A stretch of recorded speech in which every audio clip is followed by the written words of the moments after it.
Hello students, मैं Harish Bhardwaj all India rank 1, all India rank 3 के साथ हजारों स्टूडेंट्स का मेंटोर रह चुका हूं, जिन्होंने अपने सपने को साकार किया है आईआईटी और एम्स जैसे प्रतिष्ठित इंजीनियरिंग और मेडिकल कॉलेज में अपनी जगह बनाकर। आपको मैं एक ऐसी कहानी सुनाने जा रहा हूं। इसको सुनने के बाद में और इसको फॉलो करने के बाद में शायद आपके जीवन में एक बहुत बड़ा परिवर्तन आ जाए, आप भी टॉपर की श्रेणी में आकर खड़े हो जाएं। और इस कहानी को बहुत ध्यान से सुनना, ये बिल्कुल सच्ची घटना पर आधारित मैं कहानी बता रहा हूँ। सीरियसली लेना इसको। अगर आपने इससे सबक ले लिया तो डेफिनेटली अगले टॉपर आप ही होने वाले हैं। एक बच्चा था जिसका नाम था महेश, और एक और बच्चा था जिसका नाम था दिनेश। ये नाम मैंने अपनी मर्जी से बदल दिए हैं, बिल्कुल सच्ची घटना पर आधारित मेरी कहानी है। यहाँ पर एक इंस्टीट्यूट है और यहाँ 2 कैटेगरी के बच्चे हैं। इनके अलावा भी बाकी भी बच्चे हैं, इसके अलावा भी बाकी भी बच्चे हैं। एक टीचर है जिनका नाम है प्रकाश। इन टीचर का नाम प्रकाश है। इन्होंने अपने बच्चों को बोला कि जाओ, मैं आपको एक ऐसी बुक दे रहा हूँ जो एक बुक 1 घंटे में कंप्लीट हो जाएगी। एक बुक 1 घंटे में कंप्लीट हो जाएगी। और उस बुक में मैंने कुछ एक सिलेबस डिसाइड किया है और उस बुक में उस सिलेबस को कवर किया जा रहा है। और ऐसी 10 बुक हैं, छोटी छोटी ऐसी 10 बुक हैं, एक अलमीरा में रखी हुई हैं, ऐसी छोटी छोटी 10 बुक। आपके पास 10 घंटे हैं। 10 घंटे के बाद एक ऐसा एग्ज़ाम लेने जा रहा हूं कि अगर आप इस एग्ज़ाम में क्वालिफाई कर जाओगे, अच्छे मार्क्स के साथ क्वालिफाई कर जाओगे, तो मैं दावा कर रहा हूं कि आप डेफिनेटली जो रिवॉर्ड आपको चाहिए उस रिवॉर्ड को मैं आपको दिलाऊंगा। जो भी आपको मेडिकल कॉलेज, इंजीनियरिंग कॉलेज आपको चाहिए, मैं गारंटी ले रहा हूं कि आपका उसमें एडमिशन होगा। लेकिन आपको पहले एक परीक्षा देनी होगी, और परीक्षा ये है कि मैं आपको 10 घंटे दे रहा हूं। इस 10 घंटे में जो बेस्ट स्कोर करेगा, मैं उसके साथ में जो बेस्ट हो सकता है वो करके दिखाऊंगा, और उसका बेस्ट रिजल्ट आएगा ये मैं प्रूफ करके दिखाऊंगा। तो यहां पर महेश और दिनेश, यहां दिनेश ने यहां पर इन 10 किताबों को देखा। 10 किताबों को देखा, पेज पलट पलट के देखा, पहली, दूसरी, तीसरी, और इस 10 किताब के लिए उसने लगभग आधे घंटे का समय दे दिया। और उसमें से उसने एक किताब सेलेक्ट कर ली।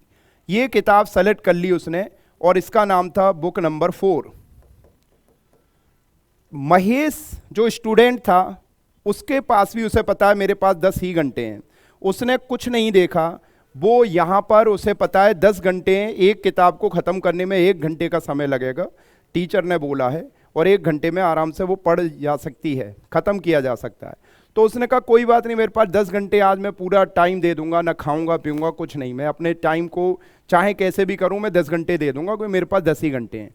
उसने बुक नंबर 1 पढ़ी, बुक नंबर 2 पढ़ी, बुक नंबर 3 पढ़ी, एंड सो ऑन, वो बुक नंबर 10 तक पहुंच गया। अब एक वक्त आया कि अब 10 घंटे के बाद में इनको टेस्ट देना है, जो इनके टीचर ने बोला है, और प्रॉमिस किया है कि गारंटी ले रहे हैं वो इस बात की कि मैं दावा कर रहा हूं इस बात का कि जो आप कॉलेज में हाथ रखोगे, जो आप अपना टारगेट अचीव करना चाहते हो, वो आपका अचीव होगा। बस मुझे यहाँ एक अच्छी परफॉर्मेंस करके दिखा दो। अब देखो क्या होने वाला है। होने वाला ये है कि जब इनका टेस्ट हुआ तो ये जो बच्चा महेश है, इसने 1-1 घंटे हर बुक में टाइम दिया, और इसने एक किताब ही ली बस, और उस किताब में एक बार पढ़ने में उसने 1 घंटे से ज़्यादा टाइम दिया। उसने 1 घंटा नहीं, इसमें 1.25 घंटे लगाए। उसके बाद में उसने फिर से इस बुक को पढ़ा।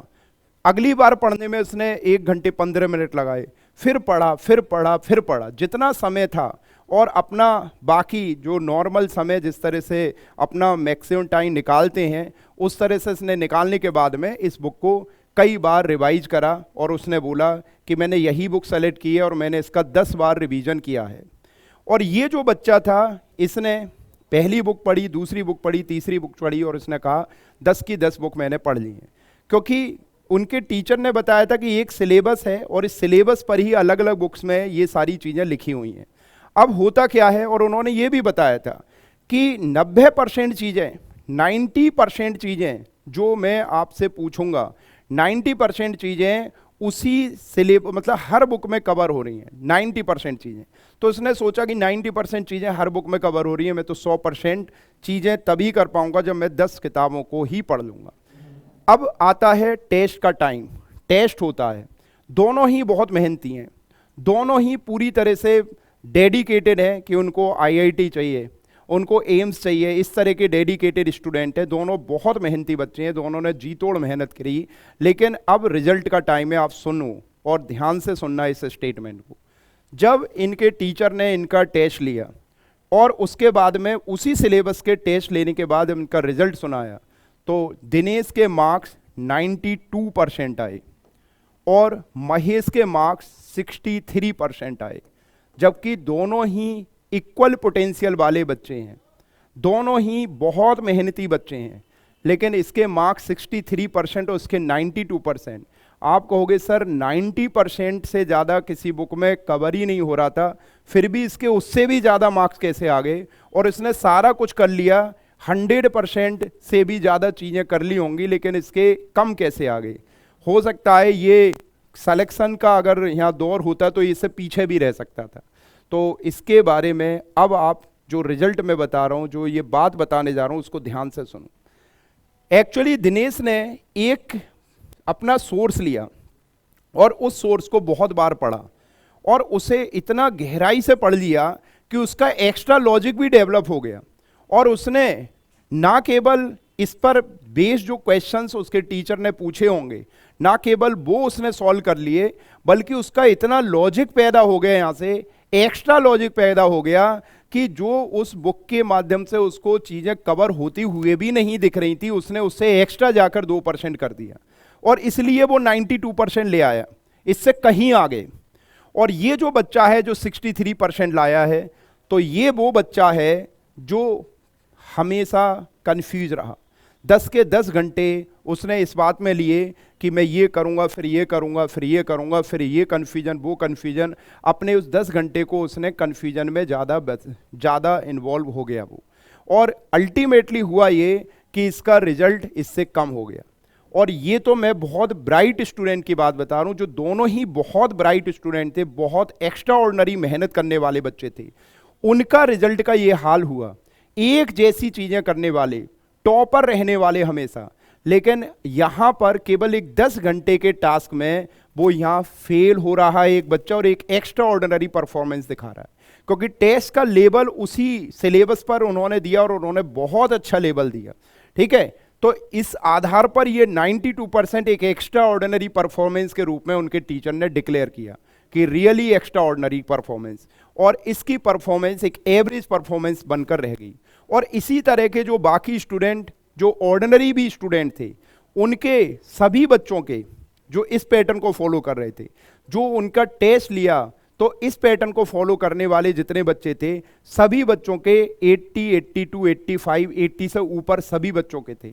और यहाँ एक ऑर्डिनरी बच्चा, ये तो मैं बहुत टॉपर वाले बच्चों की बात कर गया, उसमें 37%, 30%, 29%, 35% ऐसे रिजल्ट लाने वाले भी बच्चे थे।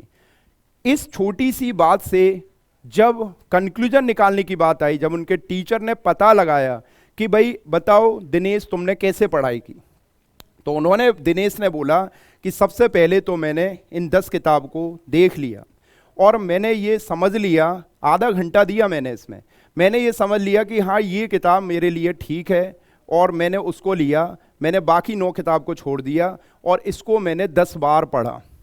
और इसका कहना क्या था, मैंने 10 किताबों को एक ही बार पढ़ा।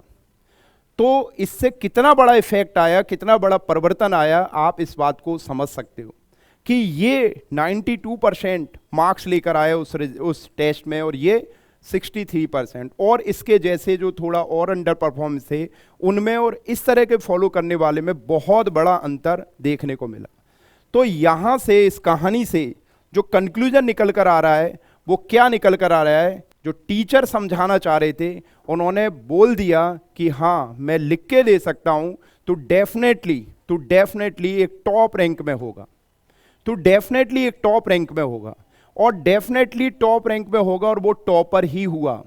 मैं आपको बताऊंगा स्टॉपर का नाम क्या था और ये टास्क देने वाले टीचर का नाम क्या था, और ये रियल इवेंट है, मैंने यह नाम बदले हैं और आपको मैं एक दिन बताऊंगा कि वो टॉपर का नाम क्या था, उसने ऑल इंडिया रैंक टॉप किस एग्जाम में किया था, कब किया था, कैसे किया था। और ये जो टास्क था, ये जिन बच्चों की समझ में आ गया उन बच्चों ने बेस्ट परफॉर्मेंस दिखाई। क्या थी वो बात? Limited source unlimited revision, limited source unlimited revision, this is the key of success. अगर आप एक ऐसा सोर्स तलाश लेते हैं जो आपको ये भरोसा दिला दे, आपकी अंतरात्मा से आवाज आ जाए कि हाँ ये टीचर है जो ये बोल रहा है इसके जो डायरेक्शन है मैं इसको फॉलो कर रहा हूँ, मुझे विश्वास हो गया इतना कि हाँ मेरी प्रॉब्लम को यहाँ जरूर रिजॉल्व कर दिया जाएगा, मुझे सही डायरेक्शन मिल जाएगी, मैंने एक सोर्स डिसाइड कर लिया और मैंने उस सोर्स पर पूरा भरोसा कर लिया और मैंने उसी को ही बार बार करा, मैंने उसी को ही बार बार करा, मैं कंफ्यूज नहीं हुआ और मैंने उसी चीज़ को बार बार की और अल्टीमेटली मैं बहुत अच्छी रैंक में आ गया।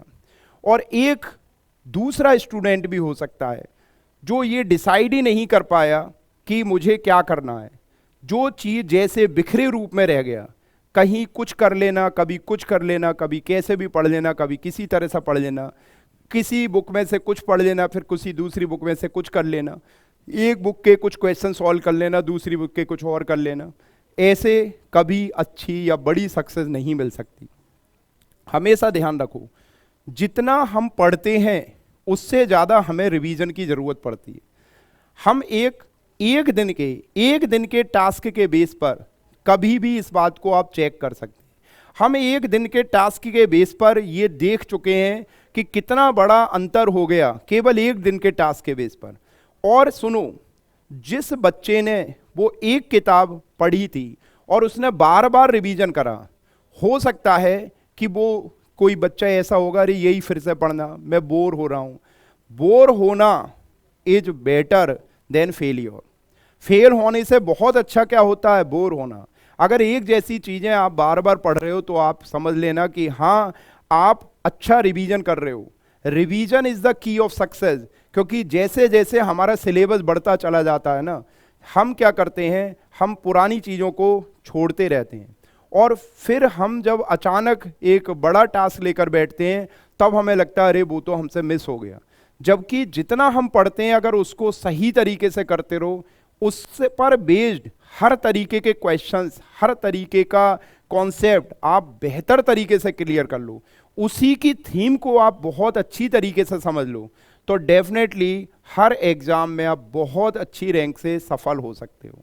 तो ये इस कहानी का निचोड़ है और इस कहानी का निचोड़ यही है, लिमिटेड सोर्स अनलिमिटेड रिवीजन। आप अपने सोर्स को बहुत ज़्यादा ना बढ़ाएं, बल्कि उस सोर्स को निचोड़ने की कोशिश करें, उसका एसेंस निकालें। उसमें भी बहुत सारे लॉजिक पड़े हुए हैं। मैं आपको एक सिंपल सी बात बताऊं, एक सबसे बेसिक किताब को भी अगर आप सही से पकड़ोगे ना तो उसमें भी बहुत सारी चीज़ें हैं।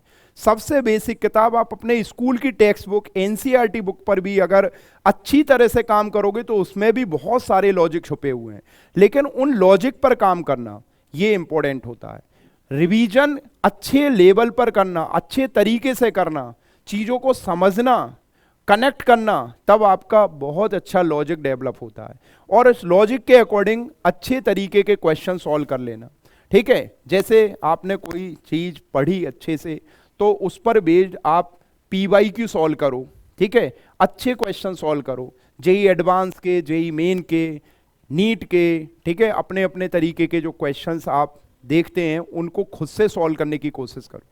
ठीक है, इसके अलावा जो हमारी तरफ से आपको जैसे DPP की फॉर्म में कुछ बहुत रिसर्च किए हुए क्वेश्चंस की फॉर्म में आपको चीज़ें दी जाती हैं, उनको सॉल्व करने की कोशिश करो और हमेशा बेसिक अप्रोच से ही जाओ। मैं एक एग्जांपल दे रहा हूं, जेई मेन 2019 में एक क्वेश्चन आया था कि अगर C2 मोलरिटी है, अगर C2 मोलरिटी है तो इसमें से, और X2 जो है मोल फ्रैक्शन है, तो इसमें से C2 और X2 को कौन सा रिलेशन सही तरीके से मैच कर देगा। ऑप्शन कुछ इस तरीके के थे, 1000 × D × X2 upon M1 X1 plus M2 X2, और बल्कि इसमें भी थोड़ा चेंज था, वो कुछ ऐसा था, वो कुछ ऐसा था m1 1 माइनस x2, तो यहां पर आपका m2 minus m1 into x2। तो यहां क्या है, आप इस पार्ट को, मैं उसका सीधा आंसर लिख रहा हूं, उसका आंसर ये आएगा, लेकिन आप इस पार्ट को बेसिक से बिल्कुल सॉल्व करके देखो। बेसिक से सॉल्व मतलब आपको यहां से जाना कि कॉन्सेंट्रेशन का मतलब होता है number of moles of solute divided by volume of solution in litre. ये कंसंट्रेशन का मीनिंग होता है, this is the meaning of concentration, ये कंसंट्रेशन का मीनिंग होता है। आप यहां से जाओ, सारा का पार्ट यहां से जाओ और यहां से यहां पहुंचो, नहीं तो क्या होता है जब हम सारे के सारे फॉर्मूले को ही याद करने लगते हैं। फॉर्मूला का मतलब है आपको बेसिक थीम पता होना चाहिए कि ये बेसिक चीज है, इसी से आपको यहां पहुंचना है।